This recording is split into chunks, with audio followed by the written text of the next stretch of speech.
ဒီအတိတ်မေယောဂသချင်းပေါ့နော်ဆိုတော့ဒီအဆိုတော်ကမေဆိုထားတာပေါ့ကိုရီမွန်ကိုအကြောင်းအရာကကျွန်တော်တို့သတိရခြင်းများစွာလေပေါ့နော်ကျွန်တော်တို့အဲ့ဒီသချင်းကိုရေးထားတယ်လို့ကျွန်တော်တို့သိရပါတယ်အဲ့တော့ဒီကျွန်တော်တို့ဒီသချင်းစပြီးကျွန်တော်နားထောင်ကြတဲ့ကနည်းနည်းလေးထူးခြားတယ်ပေါ့နော်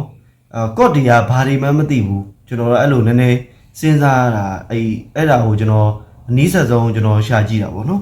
ဆိုတော့ကျွန်တော်တို့ဒီစပြီးတော့ဒီ intro ပေါ့နော် intro ဘိုင်းကကြတော့ကျွန်တော်တို့ကaccess ပေါ့နော်ဒီ3ကြိုးရယ်4ကြိုးရယ်ပေါ့နော်နှစ်กว่าပေါ့နော်သူကအားလုံးမတီးဘူး5 3 4ပဲတီးတာပေါ့နော်အဓိက5ဒီအလွတ်တန်ကြီးကိုကျွန်တော်တို့အားယူထားတာပေါ့နော်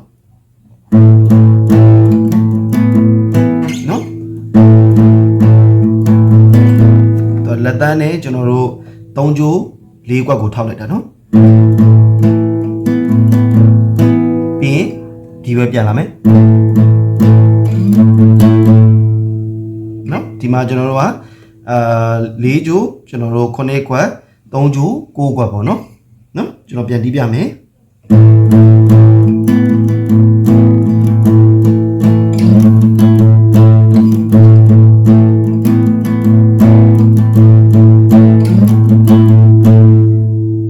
ဒါကျွန်တော်တို့ intro ပေါ့နော်ပြီးရင်ကျွန်တော်တို့ကaccess ပေါ့နော်ပြီးရင်ကျွန်တော်တို့ E ပေါ့နော်ဒါပေမဲ့ E ကကျွန်တော် off key တွေလို့တော့ကျွန်တော်ထင်တယ်သူကောင်ကကျွန်တော်တို့အပြည့်မကင်ဘူးပေါ့နော် off key တွေဆို4ကြိုးရယ်ကျွန်တော်တို့3ကြိုး1ကွက်ရယ်ပေါ့နော်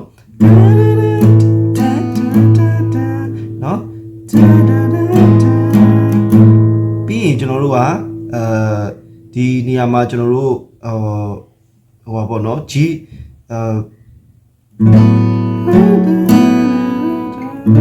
နော်ဒီမှာဟို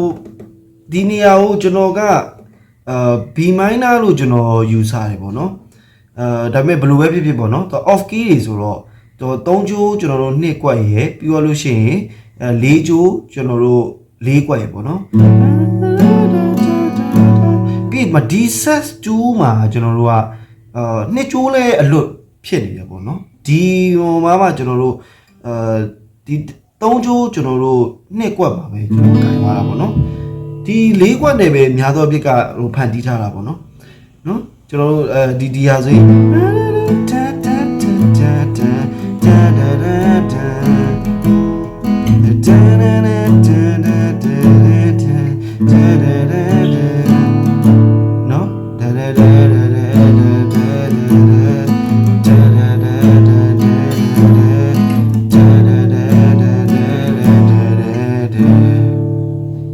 အဲ့မှာ bridge ပေါ့နော်အဲ့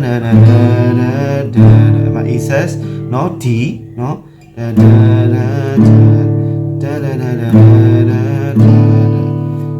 ဒီအဲ့မှာကျွန်တော်က E ပေါ့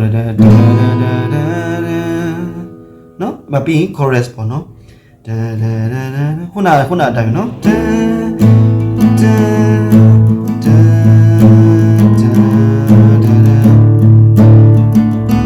အဲ့မှာကျွန်တော်နှစ်ကြိုးအလွတ်တန်လေးတွေလို့ထည့်ရတာပေါ့နော်အဲ့ဒါမှဒီတချင်းရဲ့အရာသာပေါ်မှာပေါ့နော်အဲ့မှာကျွန်တော်တို့ code 3ခုပဲပေါ့နော် A set ရယ်ပြီးတော့လို့ရှိရင်ကျွန်တော် E ရယ်ပြီး ပြီးတော့လို့ရှိရင် D ရေပေါ့နော်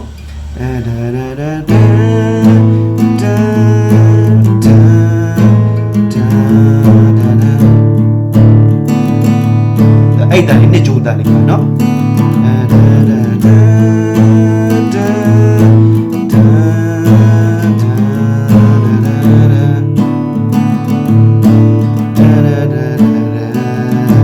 နော်အဲ့မှာကျွန်တော်တို့ကနော်နော်တော့ B minor ပေါ့နော်နော်၄ကြိုးကျွန်တော်တို့၄ကွက်ရေ၃ကြိုး2ကွက်ပေါ့နော်ပြီးရင် E ပေါ့နော်နော်ဆိုတော့